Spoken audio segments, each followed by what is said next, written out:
So, good morning, dear friends. Today we have discussed the plastic analysis of structure. Now, these are the content of unit number 6. In unit number 6, we have considered the concept of the theory of plasticity. In the strength of material structural analysis, we have discussed the theory of elasticity. And in this last unit, we have discussed the plastic theory. Similarly, idealized StressStrain curve, shape factor, uniqueness theorem, static method of analysis of beam, kinematical method of analysis of beam, and some examples.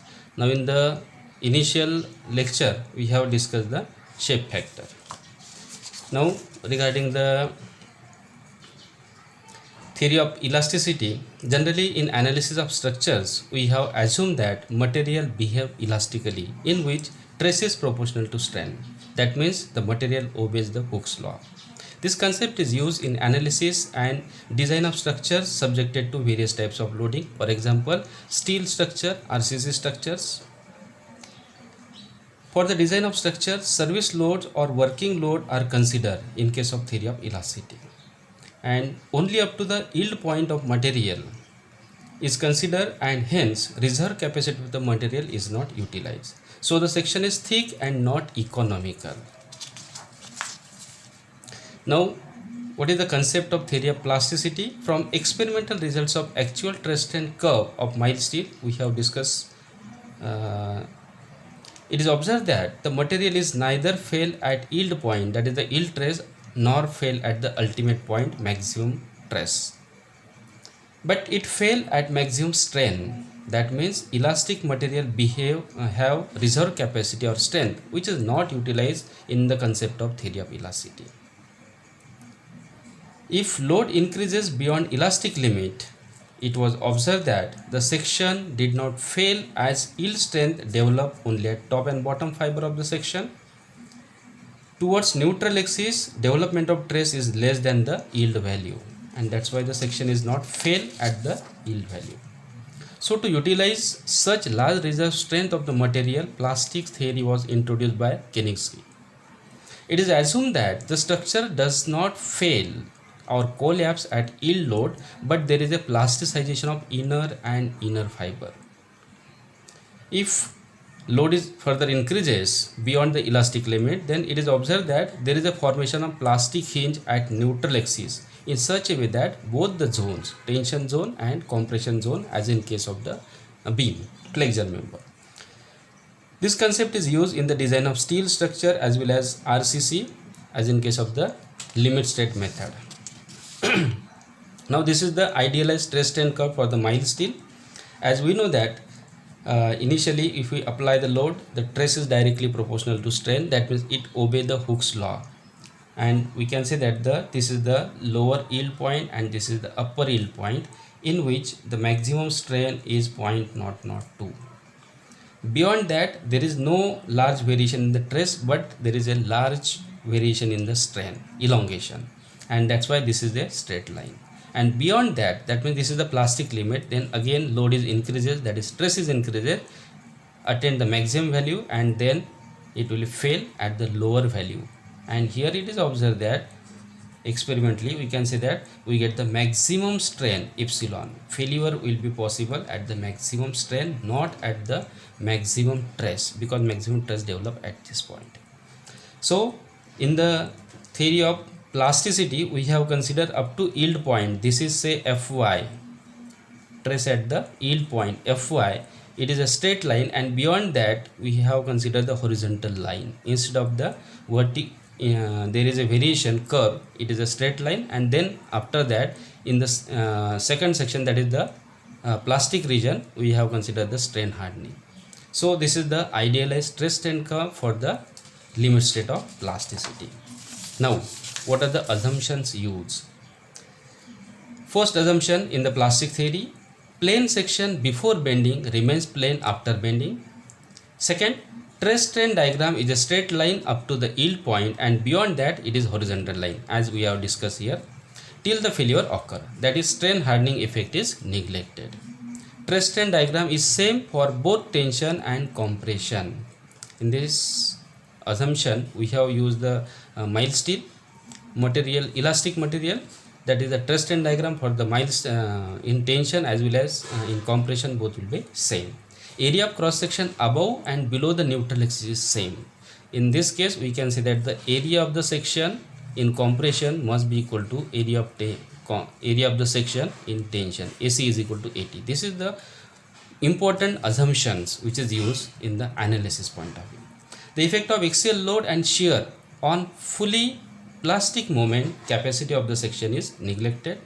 Sufficient number of plastic hinges are formed to transfer the structure into a collapse mechanism.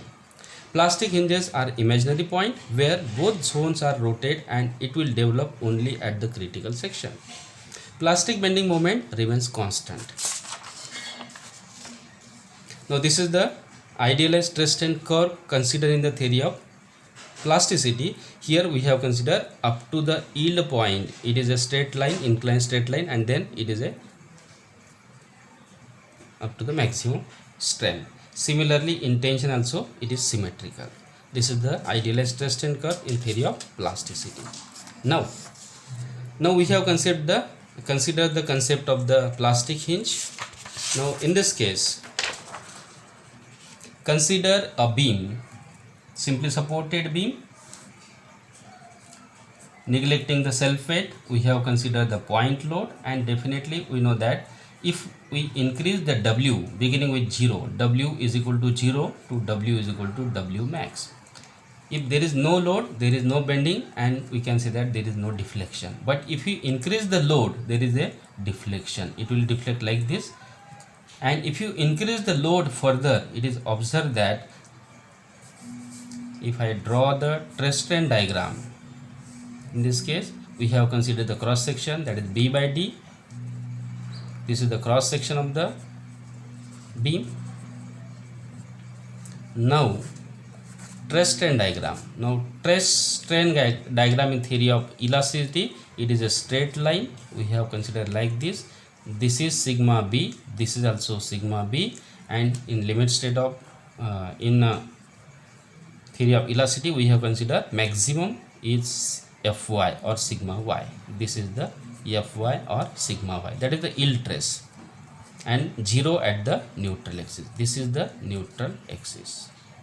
So in theory of plasticity, the concept is that if you increase the load beyond the elastic limit, this is the diagram which is considered in the elastic limit. It is similar to theory of elasticity. Sigma B is equal to sigma y or Fy.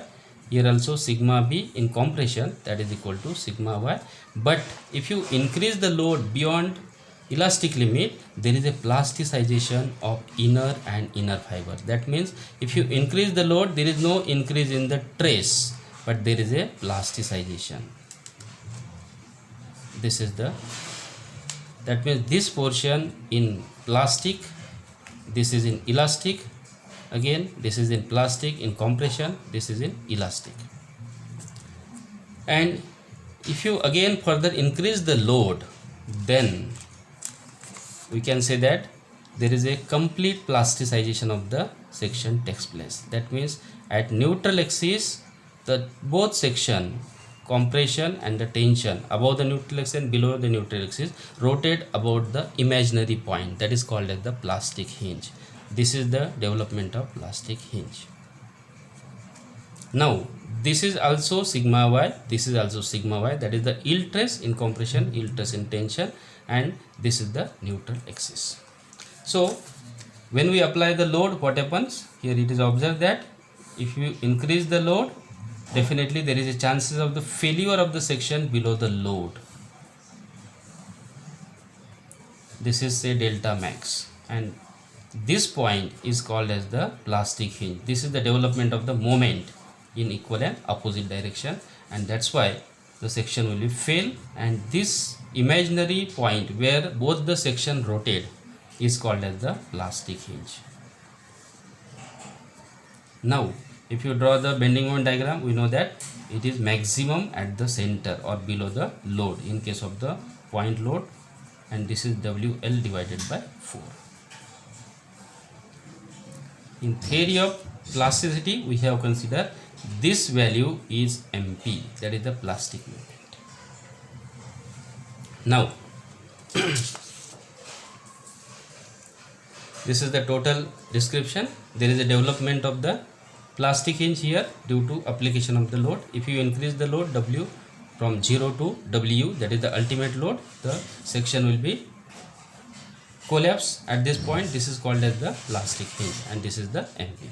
Now these are the total distribution. Now in this case we have considered the section which is above the neutral axis, which is in compression, and the section which is below the neutral axis, which is in tension.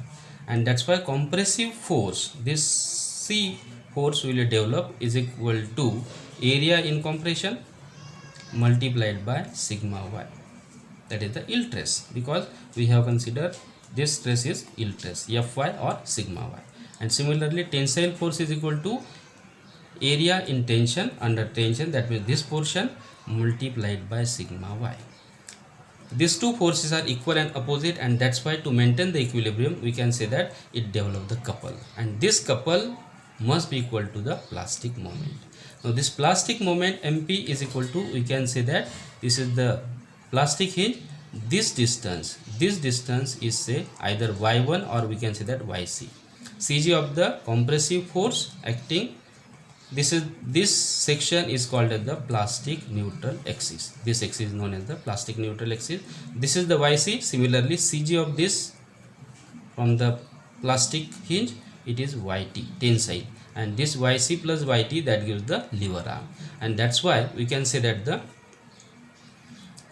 plastic moment is equal to compressive force multiplied by this total distance, that is YC into YT. Now this is the concept as we have discussed in the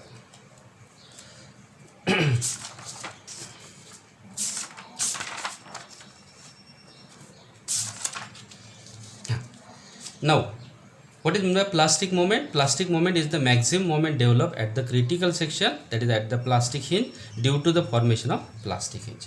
And mathematically that's why we can say that the MP is equal to sigma y, that is the yield stress multiplied by section modulus in plastic, ZP. Now this is the important thing in the design as well as analysis point of view, shape factor, or we can say that the compare the theory of elasticity and theory of plasticity. Now shape factor is the ratio of plastic moment MP to the yield or elastic moment, that is the moment in theory of elasticity, and this is moment in theory of plasticity. MP divided by ME, that gives the shape factor. And we know that MP is equal to sigma y multiplied by ZP, and ME is equal to elastic moment is equal to sigma y multiplied by ZE. And that's why as this both will be same yield stress, that's why this will be eliminated, and therefore we can say that S is equal to shape factor. It is the ratio of the section modulus in theory of plasticity or plastic section modulus divided by elastic section modulus. So we can find out the shape factor. There are three major steps. First is to calculate the elastic moment ME, that is equal to, using the flexure formula or bending formula, M by I is equal to sigma B by Y, and that's why ME elastic moment is equal to sigma Y, that is the yield stress multiplied by I divided by Y max, that gives the Z. That means it is related with sigma Y multiplied by Z. Once we calculate this, we can find out the plastic moment. Now the plastic moment is equal to, how we are getting this plastic moment? Actually this plastic moment we have considered here the section like this, and this is the trace diagram. This is sigma y or Fy sigma y, and this is the plastic neutral axis. And if you draw the free body diagram for this, we can say that this is the compressive force C, and this is the tensile force which is taken by the section below neutral axis. This distance is the CG of this, that is YC, and this is YT. Okay, now we can find out the compressive force. This C is equal to area under compression, AC. This is the AC and this is the AT, and AC plus AT is equal to total area. So AC, area under compression, multiplied by, we can say that sigma y, because it is constant from neutral axis up to the top fiber. Similarly, neutral axis up to the bottom fiber. Similarly, here also AT multiplied by sigma y. So plastic moment which is developed at the plastic hinge, this is MP. This MP is equal to, we can say that C multiplied by YC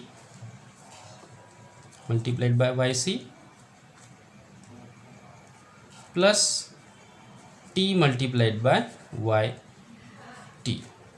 T multiplied by YC, C multiplied by YT, or we can say that C multiplied by, if you take the moment about this, because it form the couple, C multiplied by YC plus YT, because to maintain the equilibrium C is equal to T.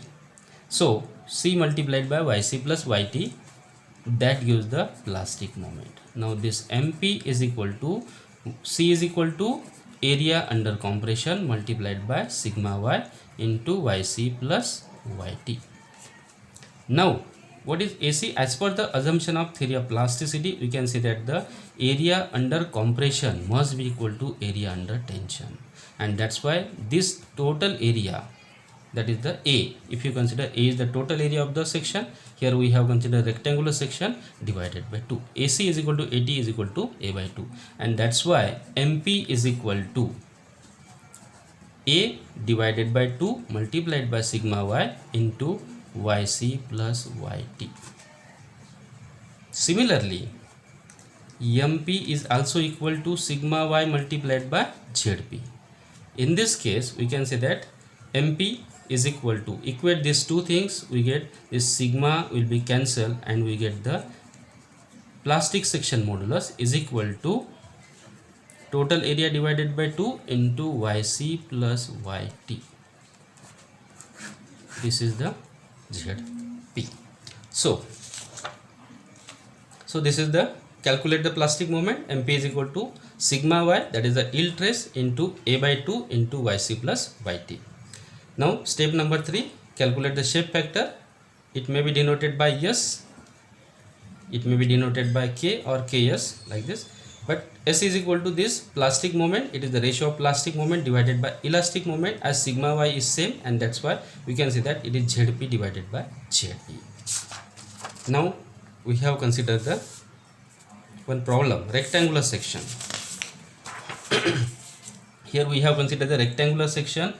B is the width and D, capital D, is the total depth of the section. This is the cross section, B by capital D. Now this is the cross section.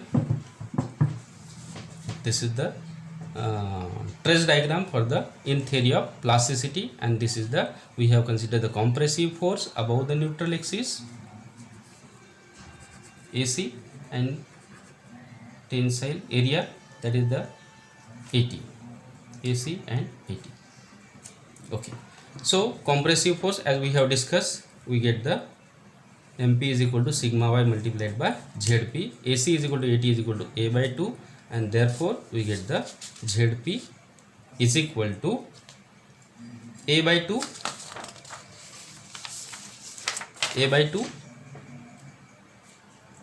into YC plus YT. Okay, now first we have discussed the first problem. Now first of all we have considered the rectangular section. Now for the rectangular section, cross section is considered B by D. In theory of elasticity, we know that this is the stress diagram, triangular. This is sigma y or Fy, this is also sigma y, and this is the neutral axis, that is called the elastic neutral axis. So from this we can find out, we know that this total section, step number 1 is to find out the elastic moment, ME, that is equal to sigma y multiplied by Z. or ZE. Now what is Z? Z is related with I divided by Y max.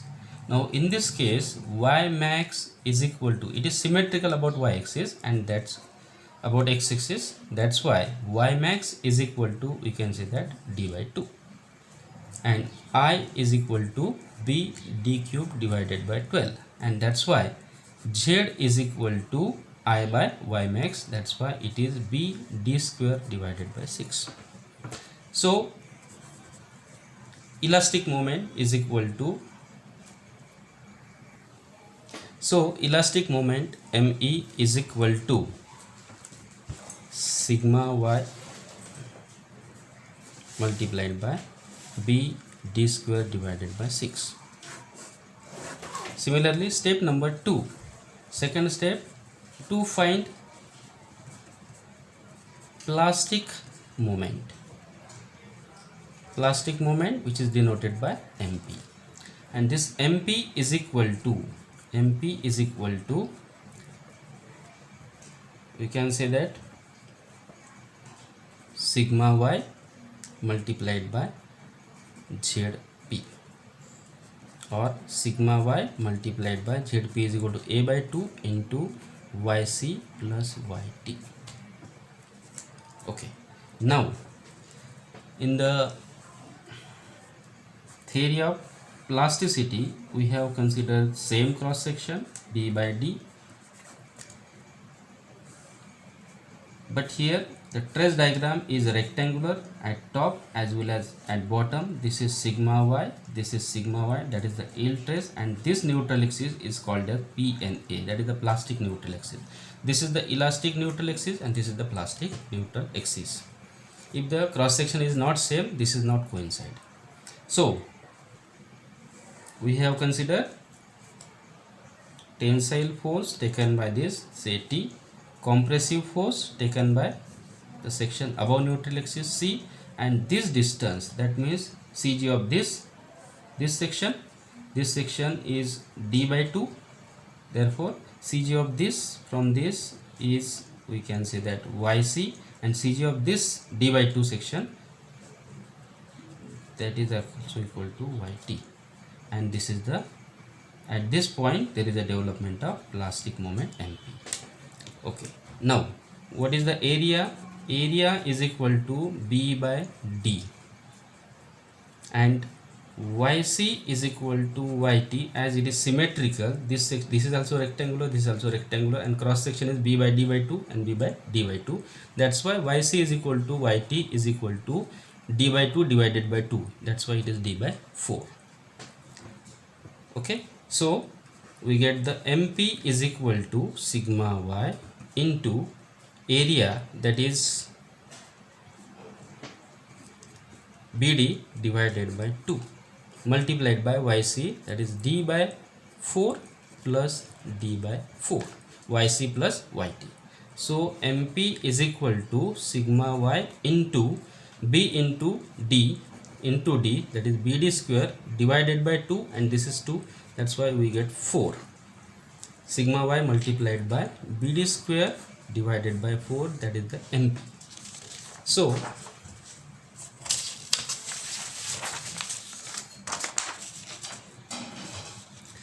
So step number 3 is the shape factor. Now this shape factor, which is denoted by S, is equal to MP divided by ME, or we can say that ZP divided by ZE. Now MP divided by ME is equal to, MP is equal to sigma y multiplied by B D square divided by 6, and here sigma y ME, BD square divided by 4 and sigma y multiplied by BD square divided by 6. Now this will be cancelled, this will be cancelled, 6 divided by 4, that is 1.5. So the shape factor for the rectangular section is 1.5. That means the load carrying capacity of this section is more.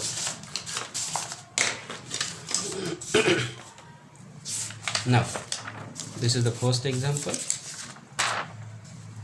Second example, now calculate the shape factor for the I section. Now this is the symmetrical I section in which bottom and top flange is same, thickness is 16 mm and the width is 140, 16 and 140, and width web is 400 minus 16 minus 60, 32. This is the remaining, and height of the web is that